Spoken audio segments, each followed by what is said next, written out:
Okay, so I think you all can see what a pleasure it's been to work with this group of people this year. And all of our ambassadors have been really incredible and doing really wonderful things to change the world around us. We have really incredible people that work with us as well. So if Neela, if you'll raise your hand, she works at AAAS with me. And Alexander Nicholas, who works at the Lemelson Foundation. And then we have evaluators for the program so that we can continue to get better and better. It's only a 3-year program, a 3-year-old program. And so Kristen Applaw and Jamie Miller are here too, our evaluators. And they're much more than evaluators because they also do a lot of advising with us. So we come up with wonderful ideas and they try to help us push those ideas forward or rethink the way we're doing them. So we are going to go into a reception, but I just wanted to also see if there are a couple questions from the audience. Just because I know everybody has different personalities and some people will be really comfortable to go up and talk to people and some people would rather ask questions in a forum like this. So are there any questions? Go ahead in the back. Yeah, for the University of Washington bio engineer, if I have a blood thinner and I take your clotting device, am I going to be saved or is that part of your parameters? Okay, Susie, do you want to answer in front and repeat the question?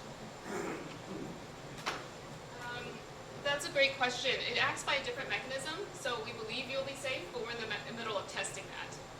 We have to test it in animals first to make sure.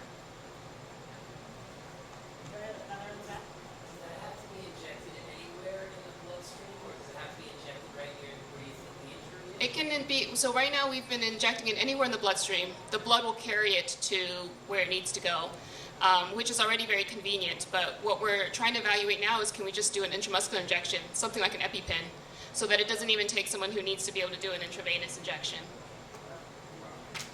Wait. Question's going to sound like the one Tom just had. You add a blood filler and you're missing a blood factor. Well, fine. And is polymer Missing blood factor. Oh, plausible? Possible?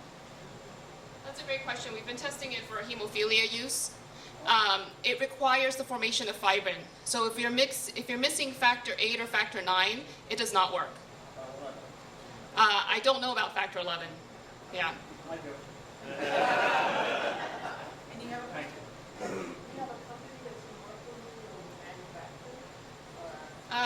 Another great question. So no, because we're too early stage for that. The companies want to see it go closer to phase 1 clinical trials. So we're trying to raise money for large animal testing first.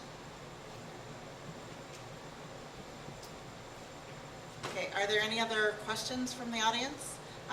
Yes, in the back. Okay, a large scale problem for fluid dynamics. Right. We have been hit by a surge on the Hudson River. And I'm studying Jersey City and Louisville. There's a number of bays, 14 feet deep, 700 feet long, 500 feet wide. The surge comes and it goes into this ice tray like containment. Is there any kind of natural device we can put on the substrate and change the waves and make it into a chaotic system? Do you think the essential element is to cut drag or to increase drag? I think it's somehow you have to change the wave pattern. You have to create an interference. Right, Yeah. right. Straight off the top of my head, the best thing I could say to you without having a long discussion about it is that we've not seen a single fluid dynamics problem that can't get a benefit from applying this principle. And we've looked at hundreds and hundreds of applications, from turbines to fuselage design to you name it. Just a little background information about how the investors have been sharing their information here and should they be sharing it? Absolutely. So the question is, who have the Invention Ambassadors been sharing their information with? And we've done a wide variety of programs. We've gone to schools and had them talk to both middle school, high school students. We've also gone to several universities and had the Invention Ambassadors talk with students and faculty. We've been to industries like IBM to have the ambassadors talk to large audiences and compare what's being done in industry with what some of the Invention Ambassadors are doing. We've gone to places in DC where we're trying to influence policy, and so we've gone to agencies like the National Institute for Standards and Technology, the Small Business Administration. We've had great conversations with USPTO with their patent advisors along with Invention Ambassadors to talk about the give and take, the issues, things that need to change in order to make the system work better. So those are some of the examples of places that we go. And what we try to do is, of course, at AAAS, we come up with a list of different places that we think would be great for the ambassadors to talk with. But then we also try to get a sense of what the ambassadors themselves are interested in. So for instance, this year's class was particularly interested in trying to impact students. And so we tried to do several talks at places where we would find a lot of students. Another question in the back? This might be broad for any of the inventors, but I'm a high school science teacher, actually about a mile away, Seton Hall Prep in West Orange.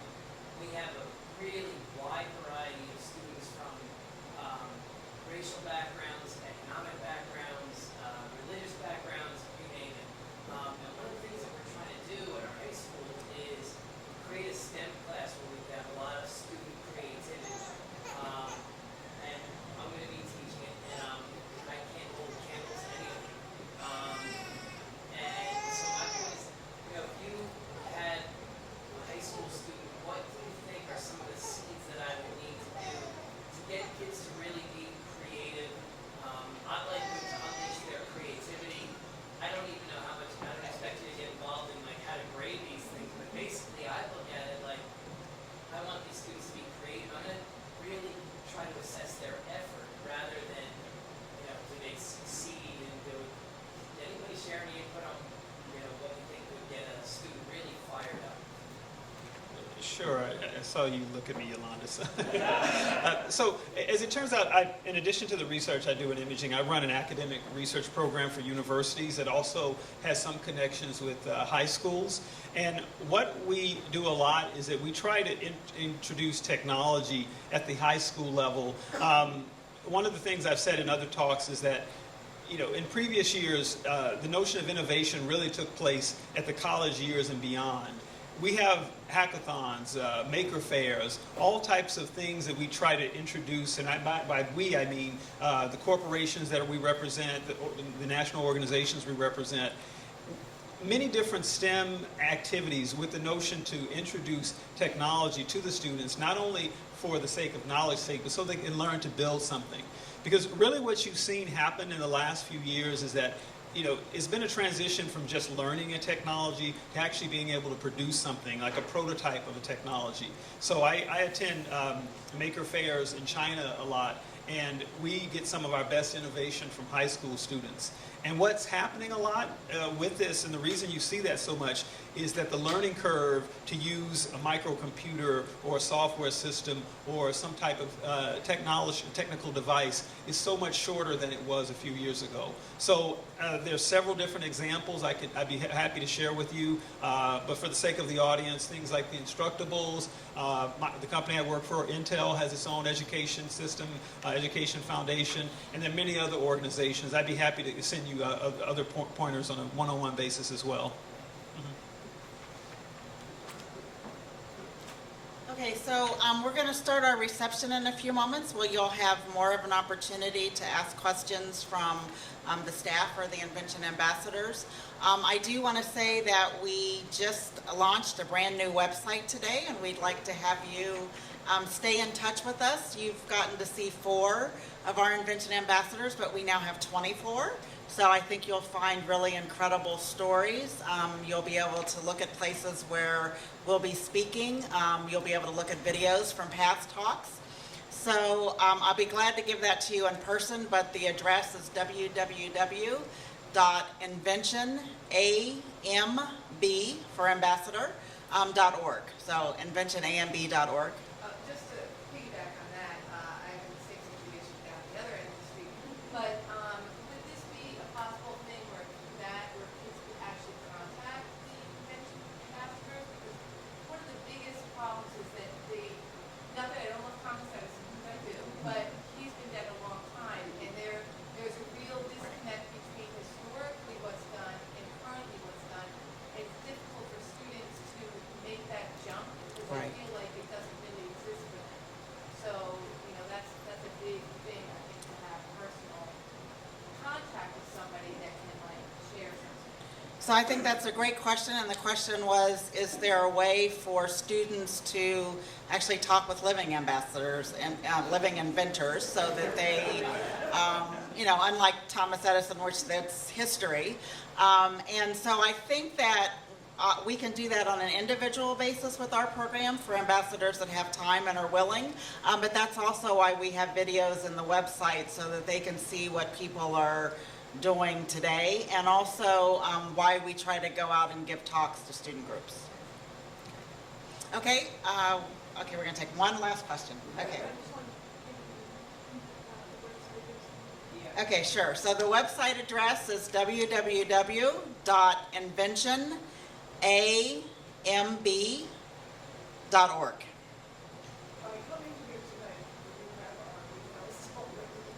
So we don't have your email addresses, but maybe I don't know if the National Park Service can share them. If not, at the reception, I'd be glad to take people's email address. And we do really like to send information out to a lot of people, so we keep a huge list. We probably have about 25,000 people now that we send information to, so we would love to add you to our list. So on our new website, we have a contact us, and once you're want to do all the program content,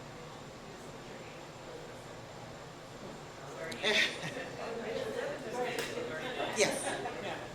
We feel better if you do it, as opposed Okay. to us. And I'll post it on social on our Facebook page tomorrow. Okay. So that it'll be there. Okay. Right from there. Right. So for educators here, there's a non-profit, The Nature of Hope, that's all about teaching biomimicry and sustainability, and it has a number of products, made films, etc., which it's very happy to share. So if anybody wants to grab a card from me, we can make that available to you. Thanks.